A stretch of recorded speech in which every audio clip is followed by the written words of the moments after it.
Wait, outside. 3 words that froze the entire gate in place. 3 words that, within 15 minutes, would end not 1 but 3 careers. Captain Danielle Brooks approached Gate 14 like a storm in uniform. Her stride was measured, precise, commanding. Every eye in the terminal followed her, though not everyone understood why. This black woman radiated authority in a world that rarely expected it. Taylor Myers stepped forward, her body blocking the jetway like a guard dog on a leash. "Ma'am." The word dripped with condescension. "Crew members aren't boarding yet. Wait outside." Danielle simply lifted a hand and pointed to the captain's wings gleaming on her chest. "I'm the captain of Flight 2187. Taylor's smirk widened. He turned to her colleagues, Brendan and Courtney, who fell into line beside her, forming a wall of petty arrogance. "Sure you are," Taylor snickered. "Security can escort you if needed." Phones lifted, record buttons pressed. This moment would not vanish. Danielle's face didn't so much as twitch. She stepped back, dialed her phone, and spoke 6 words that carried the weight of a hammer striking glass. "Emergency replacement crew needed. 814. Now." The words echoed like a death sentence. In just 15 minutes, the trio smirking behind that counter wouldn't just be unemployed, they'd be unemployable. The bustle of Atlanta International at 5:30 a.m. hid darker currents beneath its fluorescent glow. Passengers rushed. TSA barked instructions. Coffee steamed from endless Starbucks cups. And yet, in the middle of it all, Danielle Brooks moved with quiet gravity. Her uniform was immaculate crease to military precision, shoes polished to a mirror shine. She carried her flight case like a veteran soldier carried a weapon. 15 years as a commercial airline captain had taught her one lesson above all. Presence was power, especially in spaces that had never been designed for women who looked like her. At Gate 14, Taylor watched her approach. Something shifted in her expression, the flicker of disdain she couldn't quite hide. She leaned to her colleagues, whispering with venom. "Since when does housekeeping wear pilot costumes?" Brendan chuckled. Courtney raised an eyebrow. The trio had worked this gate for years. Danielle caught the whisper. "Since when does housekeeping wear pilot costumes?" She let it slide off her like rain on waxed metal. She'd flown through lightning storms fiercer than Taylor Myers. She stopped at the counter, credentials in hand. "Good morning, Captain Brooks, for Flight 2187. Taylor turned away deliberately, her attention snapping to the white businessman in line behind. "Good morning, sir. How can I help you today?" Danielle waited. Patient, present, steel behind calm eyes. When the man moved on, she stepped forward again.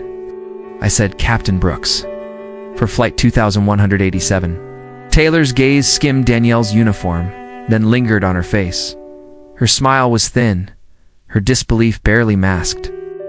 "Flight attendants check in downstairs." Danielle's voice cut back, firm, steady, absolute. "I'm not a flight attendant. I am the captain." The mask slipped then. Just for a heartbeat, the mask of customer service cracked, revealing the prejudice beneath. But Taylor had no idea, no clue that Captain Brooks's patience had already been forged in cockpits where human lives balanced on her decisions. Without a word, Danielle slid her credentials across the counter. One smooth, unshakable motion. And in that single act, she drew the battle lines. Danielle slid her credentials forward. "My ID and captain's authorization for today's flight." Taylor pinched the documents between 2 reluctant fingers, as though they carried contagion. She examined them with exaggerated scrutiny, eyes narrowing, the fingernail tapping against the plastic ID card in a rhythm meant to irritate. "These look unusual," Taylor murmured, her tone equal parts doubt and disdain. Danielle didn't flinch. "I've flown from this terminal weekly for 3 years, she replied evenly. Her posture was perfect, hands relaxed at her sides, shoulders squared. Not defensive, not aggressive, simply undeniable presence. Taylor beckoned. Brendan, Courtney. Like trained soldiers, they stepped in on either side of her. Human barricade, a line in the sand. Movement at the edge of Danielle's vision. First officer, James Wilson, mid-30s, white, crisp uniform. 3 stripes glinting on his sleeves, approached with a casual nod. "Morning, Captain." But before Danielle could answer, Taylor's demeanor shifted entirely. She waved James through with a flourish. "Morning, First officer, go right ahead. No ID check, no verification, nothing. James blinked, realizing something was wrong. He paused, turning back. Danielle, good morning, James. Danielle's voice carried no anger, just the calm steel of a woman who refused to be diminished. There seems to be confusion about my credentials. James's brows knit together. He turned toward Taylor, his tone firm. Taylor, this is Captain Brooks. We've flown together dozens of times. Color drained from Taylor's cheeks, but her pride held her in place. Protocol says we need additional verification for unusual situations. Unusual? James frowned. What's unusual about the captain arriving for her flight? Taylor didn't answer. Instead, she pressed her radio button with sharp precision. Security check requested at gate 14. Whispers rippled through the waiting area. A wave of uneasy recognition passed among the passengers. This was no simple mix-up, it was a confrontation. Phones lifted, lenses locked. Every second now existed on record. And among those passengers was one person known to Taylor who carried enough influence to end 3 careers with a single text message. The security officer arrived swiftly. A stocky man with a military haircut, vest gleaming under fluorescent lights. Before he could even assess the scene, Taylor pounced. We have an unauthorized person attempting to board, she announced loudly enough for the nearby passengers to catch every poisoned syllable. Danielle didn't blink. She stood tall, chin lifted, voice steady. Danielle didn't blink. She stood tall, chin lifted, voice steady. I am Captain Danielle Brooks, scheduled pilot for flight 2187. The officer's eyes darted between them. Something didn't add up. There were no raised voices, no aggression, just a calm black woman in a pilot's uniform being accused of trespassing. She claims to be the captain, Taylor pressed, letting the word claims drip with mockery. Danielle calmly extended her ID again. The officer turned the card over, examining holograms, security features, clearance levels. His hesitation was visible. James stepped closer, frustration breaking through his professional exterior. Officer, I can vouch for Captain Brooks. We've flown together for years. But Taylor cut across him, sharp as broken glass. Perhaps she's a flight attendant. Is confused about her role today. It happens sometimes. The implication hit like a gut punch. The disbelief wasn't about credentials. It was about identity. By now, a dozen phones pointed squarely at Taylor, capturing every word, every microaggression, every performance of prejudice. The officer shifted, torn between procedure and the evidence of his own eyes. Ma'am, please step aside while we verify your credentials. Danielle's calm cracked, just slightly, her voice still controlled, but edged with warning. I am the captain of this flight. Every minute of delay cost this airline thousands. Taylor's lips curved into something that was almost a smile. If you're really the captain, why don't you wait outside until we sort this out? The words landed like a slap, public, deliberate, humiliating, and the gate fell silent, waiting to see. What would break first? Danielle's patience or Taylor's arrogance? Passengers watched, some with quiet discomfort, others with outrage bubbling into anger. A mother pulled her daughter closer, whispering into her ear. The little girl stared at Danielle with wide eyes, too young to name injustice, but old enough to recognize it. Danielle inhaled deeply, a centering breath. A soldier's calm before battle. Then, with the dignity of someone who had weathered storms far more violent than a petty gate agent, she stepped back. Not retreating, repositioning. They thought she was folding. They thought humiliation had broken her. But Danielle was simply moving the pieces into place for an endgame none of them could imagine. She set her flight case down 20 feet from the gate, straightened her jacket, and drew her phone. To casual eyes, she looked like any passenger checking messages come, detached, waiting. But beneath that serenity churned machinery no one in that terminal could see, because Danielle Brooks didn't just fly planes. She sat on the airline's board of directors. She chaired the Operational Standards Committee. She had personally written the anti-discrimination protocols that were about to bury the 3 people still smirking behind the counter. Her mind flashed with old wounds passengers, asking for the real pilot. Colleagues mistaking her for housekeeping, watching men with half her skill climb faster. None of it had broken her. It had built something stronger, not bitterness. Resolve. Her mentor's voice echoed from years ago. Always have receipts. Know which battles to fight loudly, which to win silently. Danielle unlocked her phone. Dial 1. Victoria. Danielle Brooks.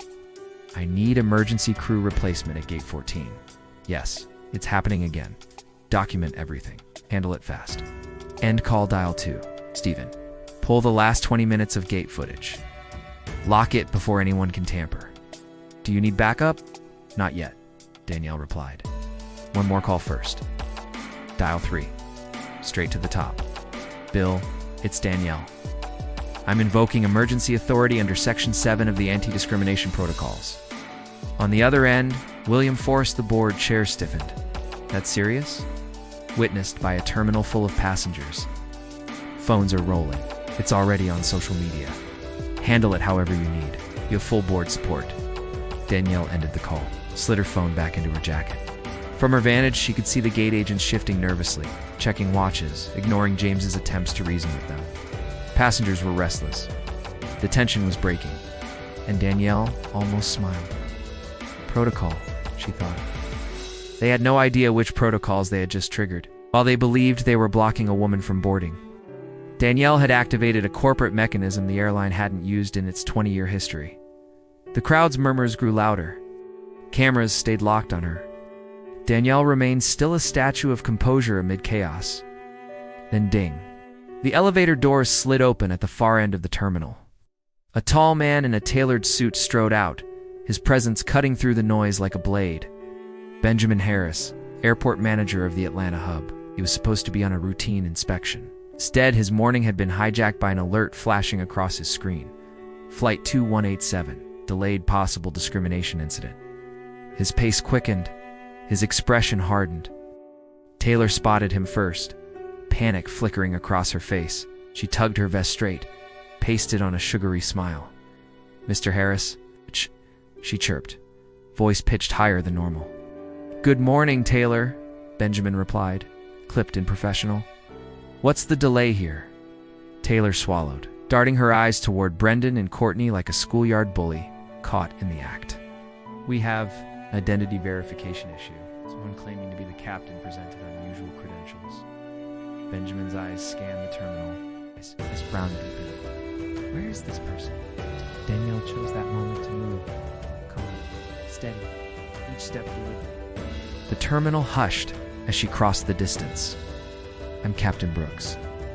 Benjamin froze. His expression shifted in an instant from concern to recognition, from doubt to unmistakable respect. His voice carried differently now. "Captain Brooks. I didn't know you were flying out today." Just like that, authority changed sides. Taylor's confidence wavered, the first crack appearing on the mask she had worn so smugly. "Why haven't you boarded yet, Captain?" Benjamin asked, genuine confusion in his voice. Danielle's reply was smooth, factual, but heavy with implication. "The gate staff felt my credentials required additional verification. They suggested I wait outside while they sorted it out." Taylor jumped in, words tumbling over themselves. "We were following security protocols for unverified personnel. It's standard procedure. When enough," Benjamin cut her off, his tone edged with steel. His gaze hardened, fixed on her like a spotlight, exposing every flaw. "Captain Brooks is one of our most senior pilots." Taylor's voice rose, desperate. "We were just being cautious with security concerns these days." Benjamin snatched the credentials from the security officer's hands, scanning them quickly. "Her credentials are in order," he said flatly. "Return them. Let her board now." The officer handed the ID back with a murmured apology. Danielle accepted it without a flicker of triumph. Her victory was never loud, only precise. Taylor stiffened, stepping aside to clear the jetway. But as Danielle passed, she leaned toward Brendan, muttering just loud enough to be caught. "Someone's getting written up for this." She had no idea how prophetic those words would be.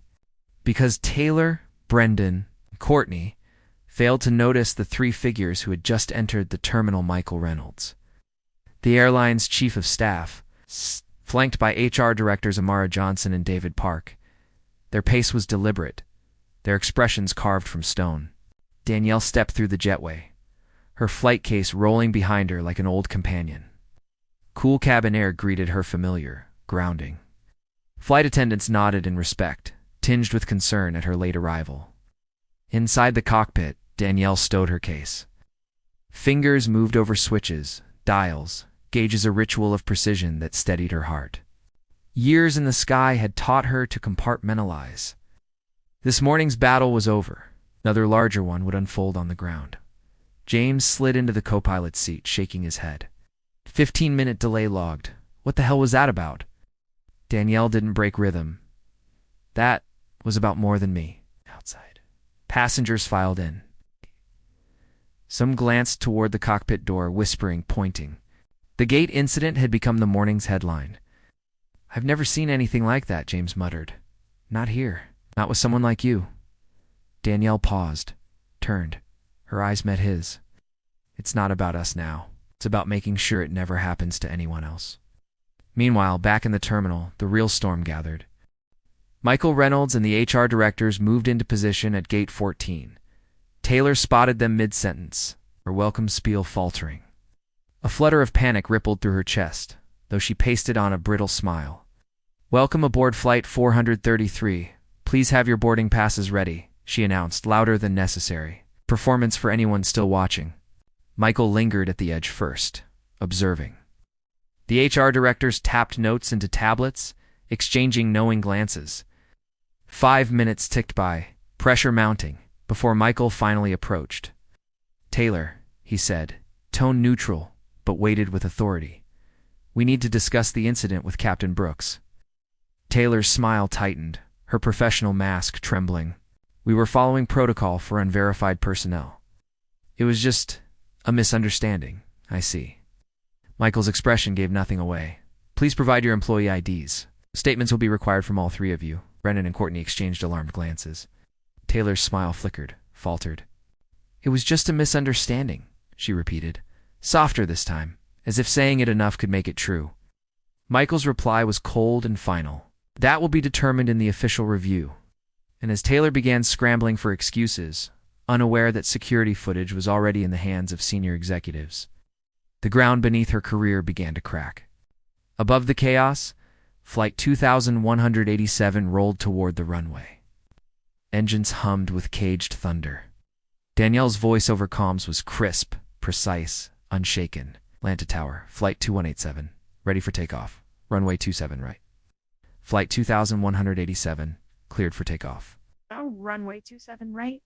Danielle's hand eased the throttle forward. The jet surged, gathering speed, gravity surrendering to engineering, Earth giving way to sky. This moment was hers untouchable. No one could take it from her. In the cabin, passengers settled in, yet whispers buzzed like electricity. A young woman in seat for C leaned toward her companion, phone in hand. That's the captain they hassled at the gate, she whispered. The video already has 3,000 views. Flight attendant paused mid-safety demonstration. Excuse me? The passenger looked up, suddenly sheepish. Sorry, I recorded it. That was your captain, right? The one they were harassing? The attendant's voice sharpened. Captain Brooks is one of our most experienced pilots. The words carried through the cabin. Passengers exchanged glances, showing screens, replaying clips. A microcosm of public opinion formed at 30,000 feet united, outraged, unstoppable. And while Danielle guided 200 souls into the sky, her story was already spreading across the ground viral, undeniable, irreversible. Meanwhile, in a sterile glass-walled conference room at Atlanta International, 6 executives sit frozen, eyes glued to the giant screen. The security footage rolls in silence. Danielle approaching the counter. Taylor's dismissive wave. James strolling through unchecked. The whispered call to security. Victoria Chen, director of operations, freezes the frame. Her voice is steady, but there's a chill in it. This isn't protocol. This is textbook discrimination, and it's all on tape. Steven Rodriguez exhales sharply. Social media is already running wild. Passenger videos are spreading by the thousands. Hashtags are trending in 3 cities. Hashtag wait outside. The PR director leans forward, face pale. Public perception? Overwhelmingly against our staff. Overwhelmingly supportive of Captain Brooks. Comments mention boycotts, lawsuits, brand collapse. Board chair William Forrest's phone buzzes. He glances at the screen, then looks back with a hard edge in his eyes. Emergency board meeting? Captain Brooks has requested full implementation of the contingency protocol. Back in the cockpit, Danielle receives a secure message. She doesn't flinch, but her co-pilot notices the shift in her shoulders. A steel resolve settling into place. James studies her face. They're taking this seriously. Danielle adjusts the heading to degrees, her voice calm but resolute. This was never just about me. It's about the system, and it ends today. What the gate agents didn't know was that before Flight 2187 even touched down in Chicago, their actions had already triggered an airline-wide emergency response. The wheels screech against O'Hare's runway at 9:47 a.m., only 12 minutes behind schedule. Danielle brings the jet to its berth with flawless precision, as she has for 15 years.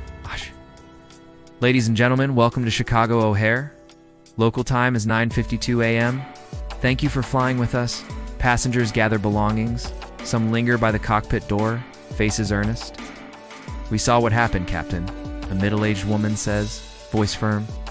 It wasn't right, adds a businessman behind her. Thank you for getting us here safely. Danielle acknowledges with her signature calm. A nod, a small smile.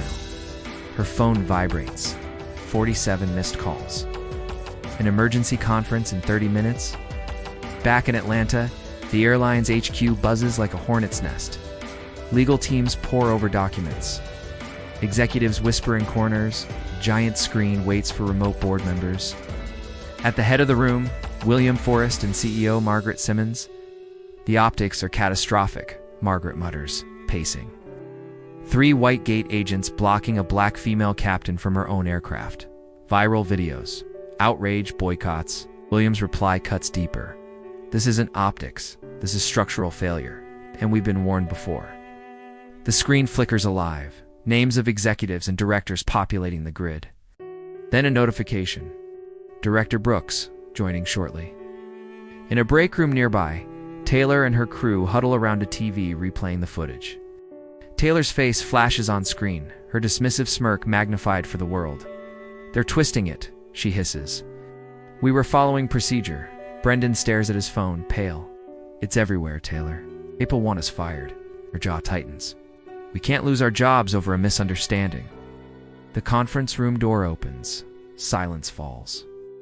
Danielle enters, still in uniform, composure like armor. She sets her flight case down, her voice level. Apologies for the delay. William inclines his head. No apologies necessary, Director Brooks. The title hangs in the air like a thunderclap. Danielle Brooks, not just a captain, a board member. 2 years earlier, she'd been appointed to the airline's board of directors, not as token diversity, but as recognition of her unmatched expertise. Her 15 years of command and her mandate to reform the very policies that failed employees like her. The CEO turns to her, steady but humbled. Director Brooks, as chair of our Operational Standards Committee. What actions do you recommend? Danielle opens her tablet, revealing documents she has kept ready for months. A blueprint for change, waiting only for the right spark. Today she found it. This isn't an isolated incident, Danielle begins, her voice cutting through the tension like a blade. It's a symptom of a systemic failure in our training, in our accountability, in our culture. On the big screen, evidence flashes. Incident reports ignored, complaints dismissed as misunderstandings, bias excused as procedure. A damning pattern, years in the making. She doesn't flinch. I recommend immediate termination of the involved staff, mandatory company-wide retraining, and full implementation of the Brooks Protocol we designed last year. The room is silent for a beat. Then unanimous votes, no hesitation, no debate. The evidence is too clear, the scandal to public. Effective immediately, the CEO declares, the Brooks Protocol is activated. Director Brooks has full authority to implement the changes. Danielle doesn't gloat, but the weight of her preparation, the years of documentation, the sleepless night settles visibly across her shoulders. The power she had earned quietly is now undeniable to all. The power she had earned quietly is now undeniable to all. Meanwhile, at Gate 14, life ticks on. Passengers stream past, flights board, announcements chirp overhead. but Taylor can feel the shift in the air. Her eyes dart to the clock, to the empty supervisor desk, to her phone silent all day. "Something's off," she mutters. Brendan shrugs, but he's pale, scrolling. It's everywhere. Social media is destroying us.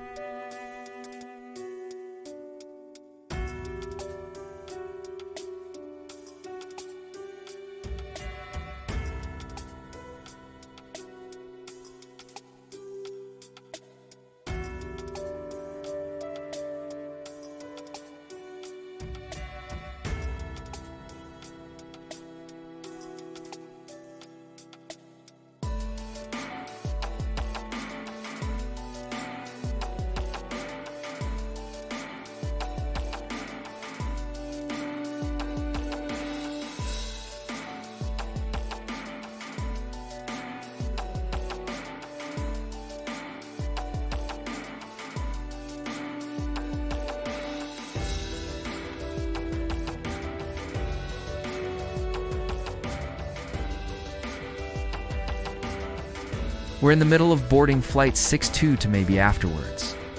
Now, the HR director cuts in ice in her voice. Another team is taking over. Passengers watch. Phones rise. The theater of consequences has begun. In a corner away from the gate, the verdict lands. Cold, irrevocable. Your employment is terminated, effective immediately. Taylor staggers, disbelief painted across her face. For what? Following procedure, the HR director turns the tablet. Millions of views. Hashtag wait outside. Comments of fury. Boycotts. Lawsuits. This was no misunderstanding, Michael says. Taylor's mask shatters. She didn't look like a captain, she blurts. The HR director scribbles a note. One sentence. The naked bias beneath the protocol seals her fate. Security steps forward. Badges. Access cards. The uniform's no longer theirs. Chicago. Danielle stands before rows of gate staff and crews, her voice amplified across 27 airports on screens nationwide. Today we begin again. Today we implement the Brooks Protocol. She demonstrates the three-step credential check: efficient, respectful, airtight, no judgment, no guesswork, no room for bias. Faces nod, murmurs ripple.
The pattern wasn't a glitch, it was a disease. It's not isolated mistakes, but a cancer running through the industry.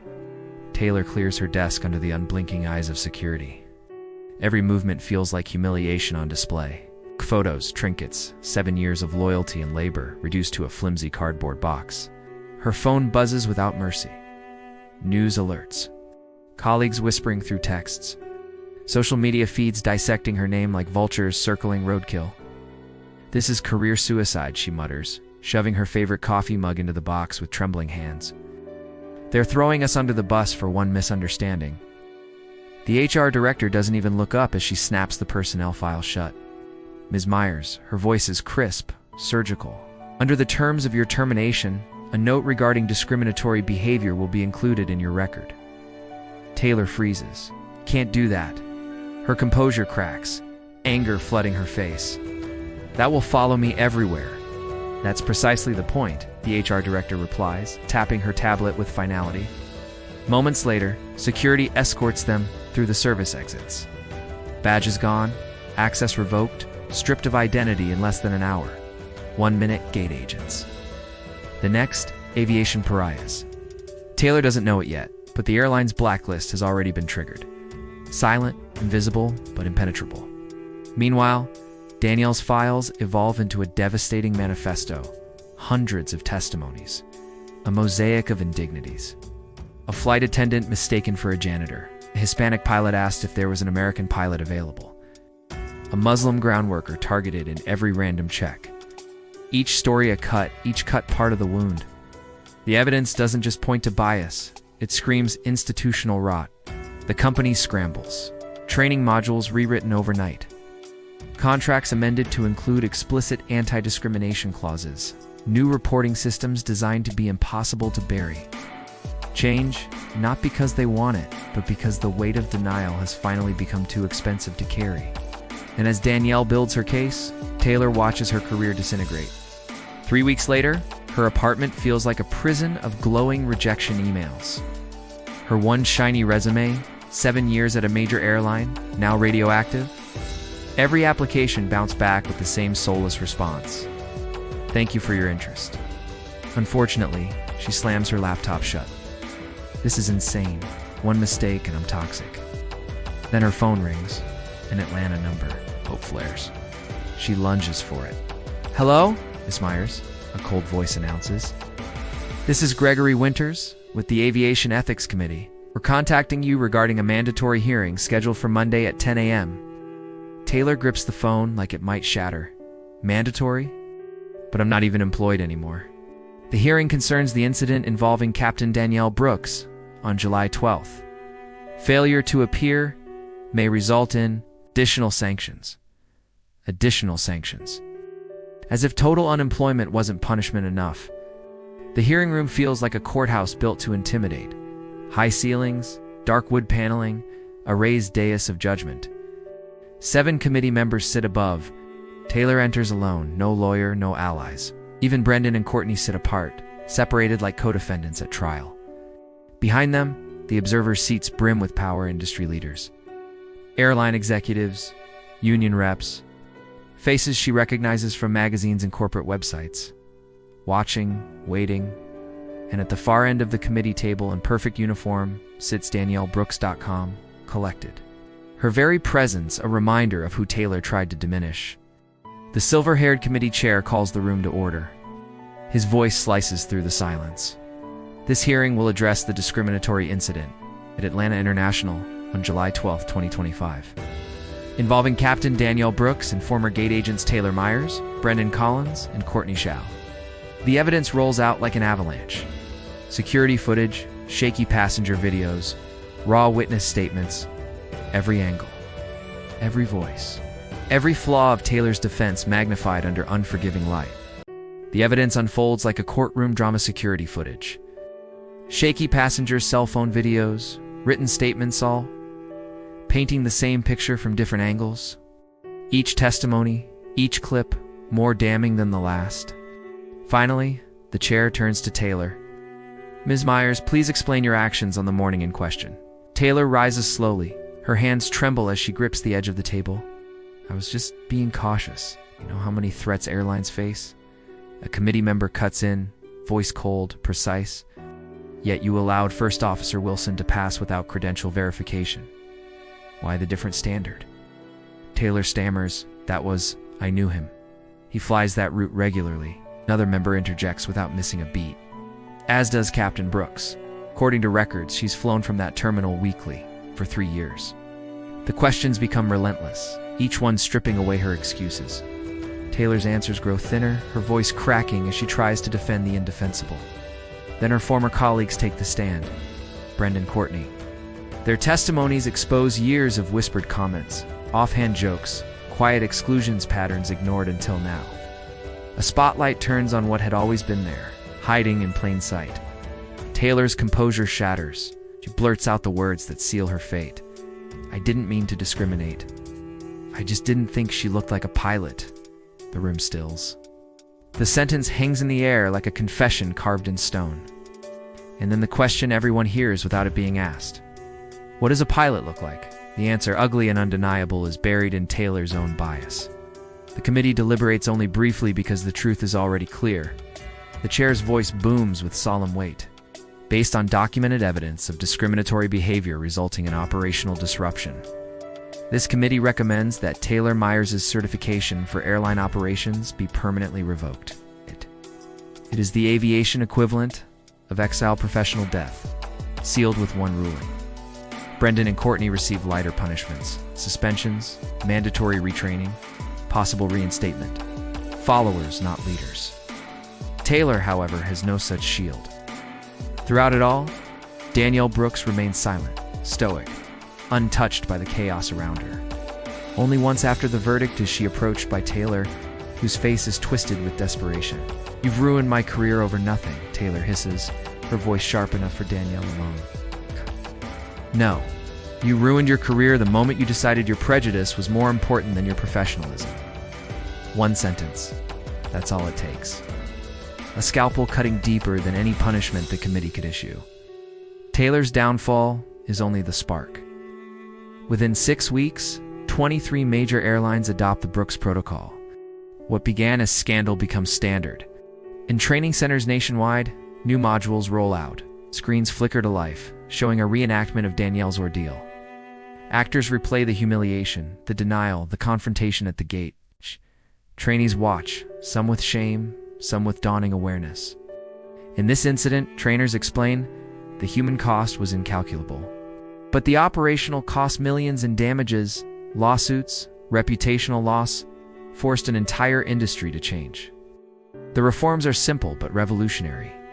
Digital kiosks at all crew entrances. Credentials scanned, biometrics confirmed. No exceptions, no excuses. Anonymous reporting systems, bypassing managers who once buried complaints. Within the first month, 347 incident reports filed. Patterns emerge instantly. And for the first time, the industry admits what it long ignored: bias isn't just personal. It's systemic. Systemic problems require systemic cures. For years, numbers had whispered a truth no one wanted to say out loud. Minority crew members flagged for random security checks at triple the rate of their white colleagues. Female pilots asked for their credentials, while their male counterparts strolled past unchecked. Muslim employees pulled aside again and again, judged not by their work, but by markers of faith. The numbers didn't lie. And now finally, the airlines could no longer pretend not to see them. After the Brooks Protocol, the shift was immediate. Reported bias incidents plummeted 64% in the first quarter alone. For the first time in 8 years, employee satisfaction scores among minority staff rose, instead of flatlined. Regional Aviation Authority observers took notice. Draft regulations began circulating. What started as corporate crisis management was mutating into federal aviation governance. The Aviation Standards Quarterly put it best in its cover story. The Brooks Protocol represents a leap forward from reactionary damage control to proactive system design. By removing opportunities for unconscious bias to affect operational decisions, airlines have made flight safer, smoother, and more just for all. The difference wasn't theoretical, it was visible. At O'Hare, a young black woman in pilot training approached a gate. Credentials scanned, schedule verified. She was waved through with quiet professional efficiency. No hesitation, no smirk, no whispered doubt. Down the terminal, a Hispanic flight attendant offered his badge without that familiar nod of anxiety in his stomach. No one second-guessed him. The system treated him like every other crew member. That was the revolution, the quiet dignity of equal treatment. 6 months later, Danielle Brooks sat at headquarters in Atlanta, reviewing implementation metrics with the executive team. Line graphs curved upward, complaints curved downward. The story was there, written in data points. "We're not solving prejudice," Danielle reminded them, her voice steady. "We're restripping it of its power to disrupt our operations and to harm our people." The industry press swarmed the transformation, framing it as a textbook case in organizational change. Executives who once resisted now positioned themselves as early champions, rewriting history to claim credit. But the tide had already turned, carrying even reluctant participants toward a new standard. Still, for Danielle, the story wasn't finished. 6 months after the incident, she walked through morning light streaming across the windows of O'Hare. Gate 14, the same gate that once humiliated her. Now reformed, efficient, transformed, the gate agent smiled as they scanned her credentials. "Morning, Captain Brooks. Boarding begins in 20. No hesitation, no doubt, no barrier." Danielle nodded her thanks, making her way down the jet bridge. The familiar rhythm of pre-flight checks grounded her. The weight of the clipboard in her hand, switches clicking under her fingers, the hum of systems waking to life. When boarding began, she stood at the cockpit door, a ritual she had never abandoned. A simple act of humanity before the machinery of flight. "Welcome aboard," she said, eyes meeting passenger after passenger. A young woman beamed. "I watched your story online. You changed things." An elderly gentleman nodded respectfully. "Thank you for your service, Captain." Then came a face from her past. Brendan. Once the gate agent who turned her away, now in the uniform of a customer service rep for a ground transportation company. His step faltered, eyes widening when recognition hit. Their gazes locked, flicker of embarrassment, anxiety, resignation passing across his features. Without a word, he moved down the aisle, taking his seat, staring straight ahead. Later, as Danielle finished cockpit preparations, a soft knock sounded on the door.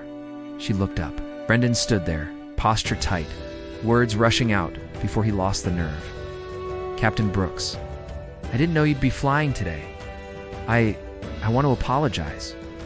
I followed Taylor's lead without thinking. It was wrong. I'm sorry."